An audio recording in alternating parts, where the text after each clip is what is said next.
Well, it took me a while, but I finally got my hands on the new 28 MSL Ember Touring Edition here. This is technically a separate model, but I think the improvement upon their previous 28 BH or MBH, because the thing with this RV is this is a super slide camper that like everything can convert around, and every single thing practically has like 2 or 3 functions. In the back, the real focal point of this RV is the MSL, the multi-function storage locker. By default, you're going to look at it and say it's a double over double bunkhouse, but it doesn't have to be. This is all designed to be completely modular and customizable from the factory level so that you can change it without technically modifying the RV. You don't have to get a hammer and a screwdriver out. You don't have to mess with your RV warranty. You can convert it from double over double bunks to single bunks to a walk-in closet to a literal desk office space with plenty of outlets that are potentially inverter prepped. It could be a kayak cargo loading area. We've literally had people hang hammocks in that thing, and just about anything else that you can think of. Now, the living room is a pretty conventional super slide layout, although since the Touring Edition first came out, they finally started using, I say finally, but based on your response, they've started using the European style windows on this to get just fantastic airflow out of them. The RV does lack in campsite windows, but it is a little bit taller inside and has awesome storage as a result. So the kitchen in this, the walk-in pantry tainment center right by the doors is great. But what you're either gonna love or hate is the front private Murphy bed arrangement. It's like a magic trick. You walk in, it's just a 60 by 80 walk around queen bed, but it can convert into a private front office or secondary cargo loading space because you have an outside access door right off the side of it here. This thing could do almost anything you want. And it really is the unique nature of the convertible every stuff on this RV that I think helps define it. Now, there are also things like it has a 6'10" ceiling, which I think also give it a cool little separation sort of factor. They're also using a Norco Exact Slide system, which, as you can see, is carpetless and floor flush. One of the other cool benefits of it, though, is that when this slide is retracted, you actually can still sit inside of it. Again, since the Touring Edition is launched, on the left, you see a traditional sliding window pane. That's because it's on the slide side. On the right-hand side, you see a tilt-open Euro-style window for maximum airflow that also has day-night shades integrated into it. We'll get a look at that. We're also going to get a look at the I couldn't decide if I wanted to say multi or multiple functions and arrangements of the MSL multi-function storage locker in a minute. Now, if you're looking at this, that upper bunk looks awful snug to the ceiling. I kind of did that on purpose so that it looked weird to help drive home the fact that you can mount these as high or as low as you want. These little brackets, you know, every little notch that you have in these posts or anything like that, you can set them up higher, set them lower. You could totally remove them, and we're going to demonstrate a bunch of that with you. I actually recruited the help of Mr. David here at Ember today to sort of be the Vanna to my Pat. Now, I didn't tell him that's how I was going to describe it, but he will find out probably when this video comes out. So you got the electric space heat and Tootsie Toaster down below. That is a smart TV, but it's mounted straight across from the head level of the RV. So like right now, I'm sitting all the way against the window side. If I slide myself back over to the other seat, you can see that you're straight on with this thing. And with the taller ceiling, they didn't mount it all the way up against the roof line like a lot of brands seem to like to do, you know? Now, Touring Edition is actually the only member of the Ember family that has what I call, I guess, a full complement of kitchen appliances, specifically including that larger propane oven. Now, quite a few of them have the electric air fryer oven that you see up top here. Sometimes they're mounted down low in different products, but in the Touring Edition, they'll be in a more conventional standard arrangement like you see like this. They're also all soft closed drawers, and they're very good about including toe kicks in their cabinetry. You can see how it's kind of shaded down below all the cabinets so that you can really belly right up to the bar here. Something else they're doing that I don't understand why it's taken the RV industry this long to start including more countertop flush extensions like that. But thank you, Ember, for listening and actually putting a half ounce of brain power into this. It's kind of shocking and incredible how many brands just are missing daily use features that people have said for years they wanted, but just like nobody was listening. That's the funny thing with Ember.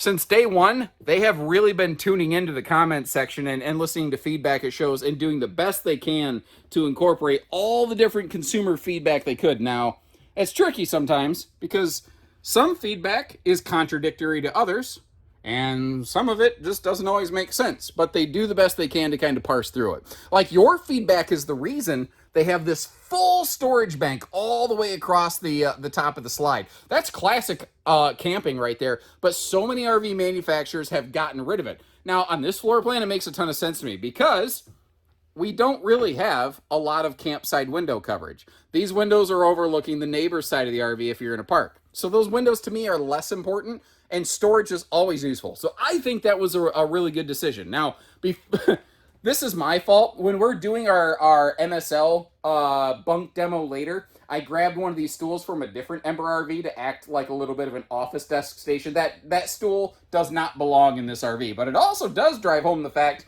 that is a totally legless knee knocker dining arrangement right there. Because if it wasn't, you wouldn't have any room for that stool. It's just kind of that simple. Now, the bedroom here, just like the bunk area, has a couple different functions about it. We're going to begin up top with the Stargazer skylight system. For whatever reason, I feel compelled to say it like that every time. It's stupid and childish, but so am I. So it fits. That's a 60 by 80 True Queen bed in this RV. But what's cool, as you're going to see in a few minutes, you can do other stuff with this bedroom. The big black box above the black circle, that is your inverter remote, because the RV that we're looking at today does have their solar package included, so it has a 2,000 watt inverter.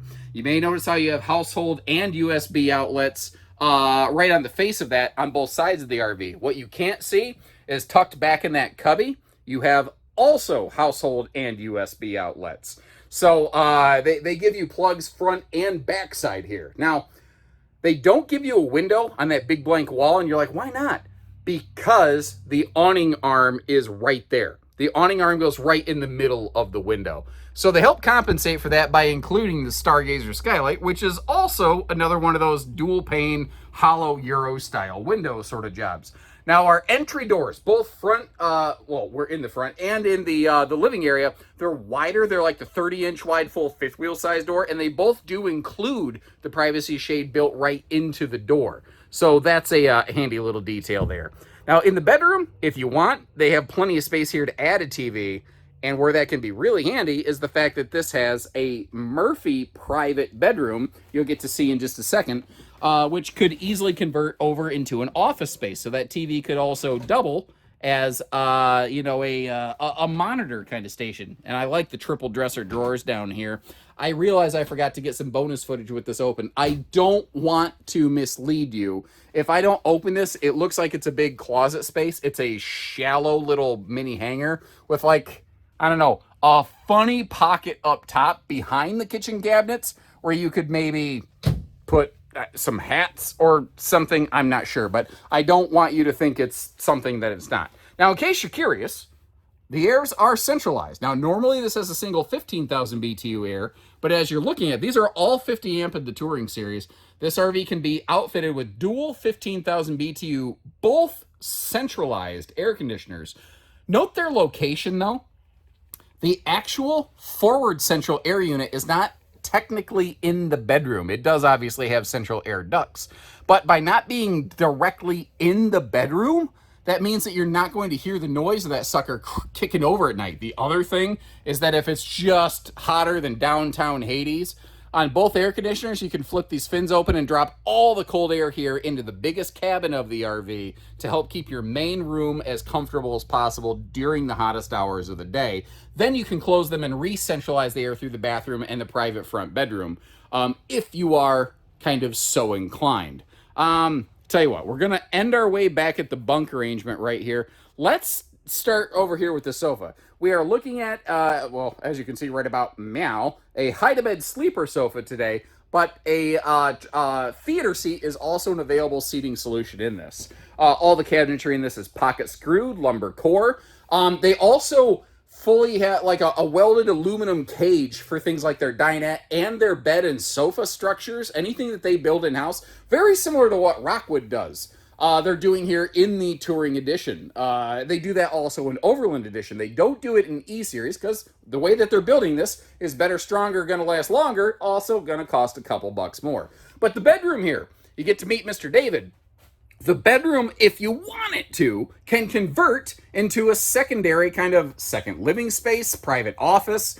You've got dual lagoon tables included with this, so it can be a computer desk station or a little workstation, or if you got the grandbabies, you can make them a little daytime playroom or something like that. The other thing that you'll see when we go outside is in the Murphy setup going down the road, that front bedroom can also be like a private sort of cargo garage. So this RV has a ton of different flex cargo function setups, you know. Now, the kitchen storage in this overall is, I think, pretty excellent. The extra tall ceiling allows them to do things like include a bonus drawer below the fridge that some manufacturers just don't. I also want to point out that all the shelving in that pantry-tainment center is all removable. So if you want to adjust that, convert that into like a bunk closet or a combination space, you can do that too. But really, I think the signature calling card of not just this RV, but almost Ember, is this MSL multifunction storage locker bunk arrangement, whatever we want to call it. The Swiss Army system. It's a double over double bunkhouse. Or it could just be a single bed or a single over double. It can convert into an office space. It can be a complete wide open cargo area. You could load, e-bikes into it. There's tie downs in the floor. The outlets in that area are run to the inverter if you add one or if you get one with the inverter built in. So it could literally be a boondock office space. You could do almost anything you want with that space. I will tell you, setting it up and changing it like I've done in this video, all those different arrangements, it is quite laborious. It's not heavy, it's just there's a lot of steps. But once you get it set how you want, you're probably just going to leave it that way. So it doesn't seem to be a problem for some people. I know some people who will use it for cargo function going down the road. And then when they get there, they'll turn it back into a bunk arrangement, like take the kids' bikes outside. Some people will travel with their grills in there. There's a lot of people who don't care for RV camp kitchens anymore because they're not as good as they used to be. So this lets you actually bring along like a nice, real big Blackstone. You could put a fridge in there and make a camp kitchen if you want. There is a gas grill hookup below it.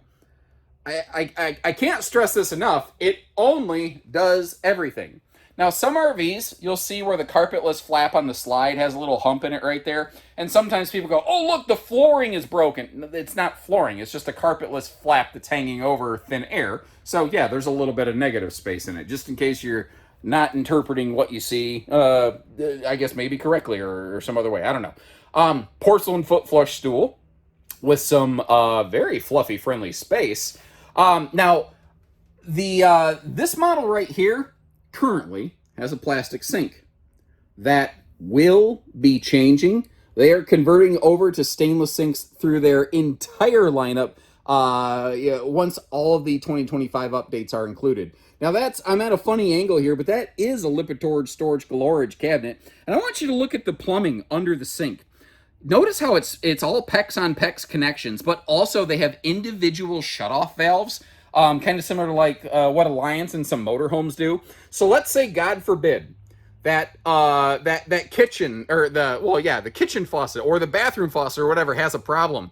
You could still be able to use this easily extra tall walk-in shower right here without crippling the entire RV's water system. It's not all or nothing. By the way, I'm a little bit over 6 foot tall standing in that thing. So this RV,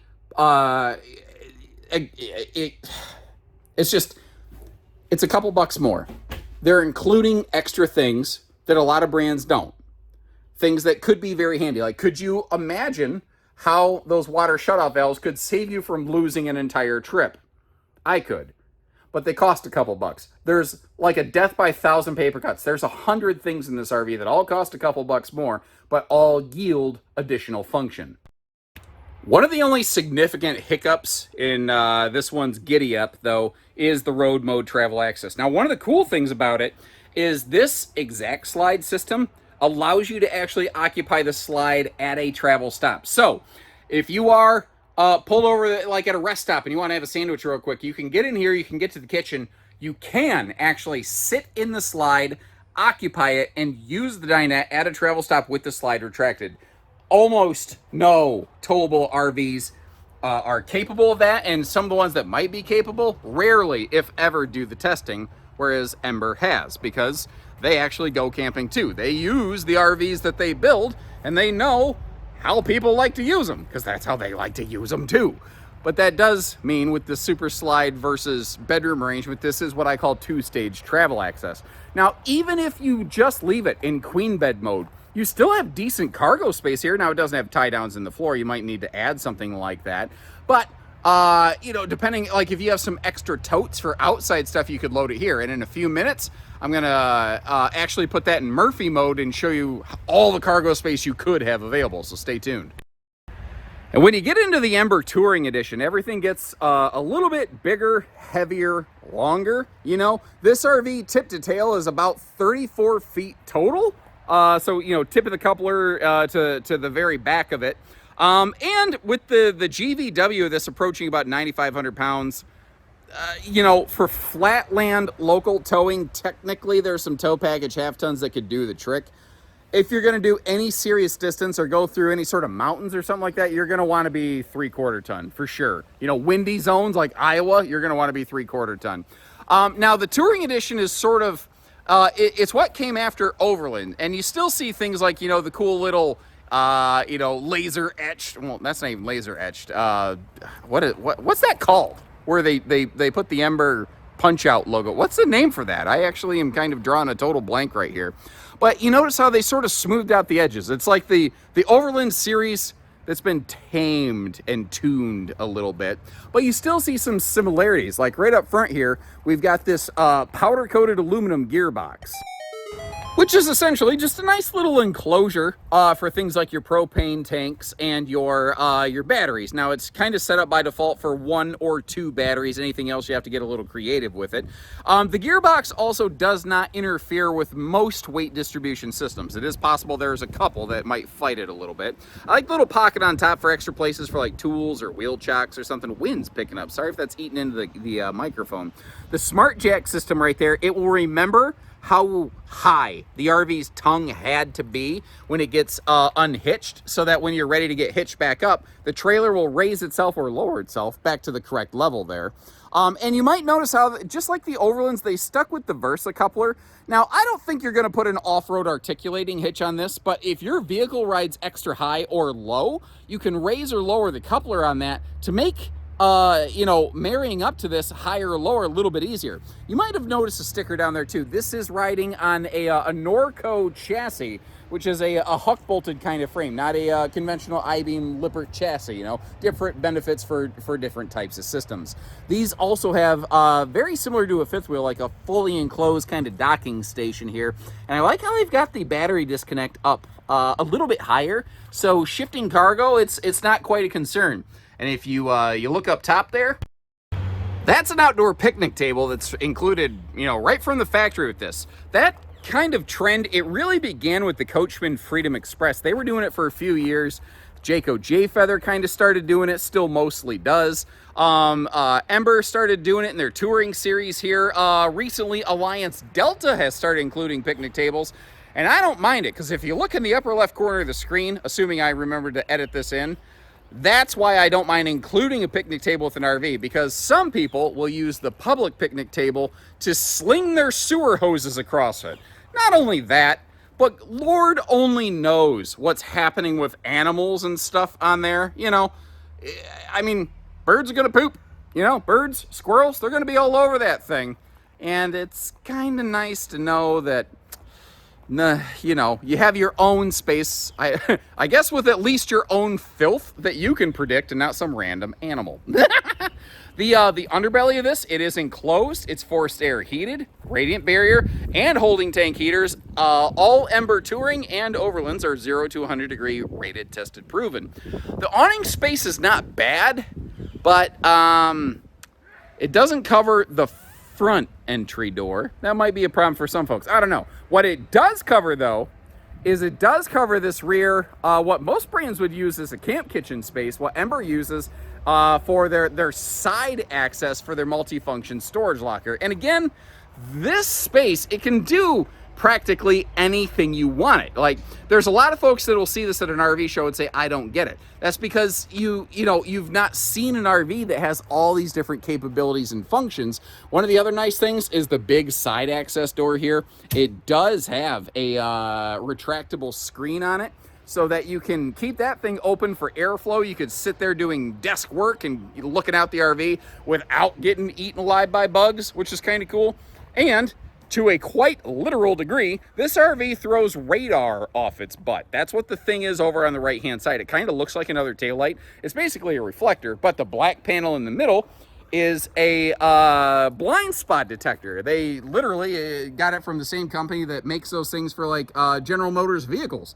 So a nice rare example of literal automotive tech going into an RV. So often RV stuff is just not of the same caliber. So with this being a touring edition, made for a lot of road use, it's kind of cool they do that. On a similar note, all the tires, including the spare, are Goodyear Endurance Radial, rated for 87 miles an hour.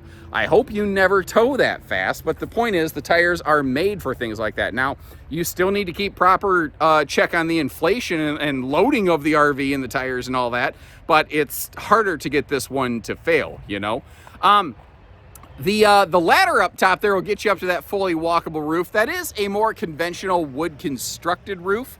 And as you saw in our floor plan in a flash, and hopefully I remember to edit into the video here, quick look up top, we are looking at the optional solar package on this one. It's what I'm going to call an extended boondock package, not an infinite boondock package. It's dual 200 watt panels, so 400 watts of solar, a 30 amp charge controller, and a 2000 watt inverter to run some of your household outlets just off battery power, which is kind of handy. This floor plan also benefits, if I'm not mistaken, from being, yes it is, a single, no, hold up, I didn't see that before. Just a second. This is the outlet for your bathroom black and gray, whereas that is going to be the outlet exclusively for the kitchen gray. Now what's nice is it's not really located under the slide. It's definitely pretty far back there under the skirt, like you can't see it when I stand up. But all of your poles and everything, that's going to be contained in that centralized docking center that we already looked at up in the front corner here. One of the few things that actually surprises me on this is it actually doesn't include a factory observation camera suite with side and rear view cameras, but it's all prepped for that if you just kind of want to plug and play it. Plus, it has factory tire pressure monitoring. Now, if the whole crazy bunk arrangement, if the private front Murphy bed thing doesn't do anything for you, technically you could just get the 28BH, which is the exact same layout with a fixed queen bed and double over double fixed bunks that don't convert into anything else. It'll probably be slightly, barely less weight and just a few dollars less. We're talking literal pocket change. But you could get that kind of camper in that floor plan from any manufacturer. This is weird, it's wacky, it's different, and that's what makes it special. Maybe it's not the right special for you, and that's why we carry so many different floor plans. To help you with that, I'm going to leave you links in the video description to check a few of the other ones out, like the Grand Design Imagine 2800. Very similar layout, just without all the extra convertible functions. You decide which one you like. Leave me a note on either video, let me know which one you go with, and I'll leave you a link in the video description. If we have one of these in stock, we'll have it right on our website with pricing for you. If we happen to be sold out, our team can certainly get you a discounted figure. And when you're ready, we're ready. We don't do hidden fees, we do all the other stuff for you. So take care, stay safe, have fun, and happy camping, everyone.